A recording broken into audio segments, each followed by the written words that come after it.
High to all video பார்த்துட்டு இருக்கக்கூடிய viewers, உங்களுக்கு ஒரு கேள்வி. ஸோ ஸ்டேட் கவர்மெண்ட் வந்து ஒரு பில்லை வந்து பாஸ் பண்ணி கவர்னருக்கு அனுப்புகிறாங்க, சரியா? ஸோ ஸ்டேட் கவர்மெண்ட்டு ஒரு பில்லை பாஸ் பண்ணி அதை கவர்னருக்கு அனுப்புகிறாங்க. ஸோ கவர்னர் வந்து அந்த பில் மேலே என்ன மாதிரியான வந்து முடிவு எடுப்பார்? ஸோ நம்ம படித்தது தான். ஸோ ஒன்று, அந்த கவர்னர் வந்து அந்த பில்லுக்கு என்ன பண்ணியிருப்பார்? ஓகே சொல்லியிருப்பார். ரெண்டாவது, அந்த பில்லை அந்த கவர்னர் என்ன பண்ணியிருக்கலாம்?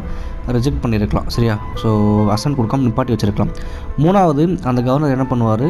ஸோ அந்த பில்லை வந்து ரீகன்சிடர் பண்ணுங்கள் அப்படின்னு ஒரு டைம் சொல்லியிருக்கலாம்.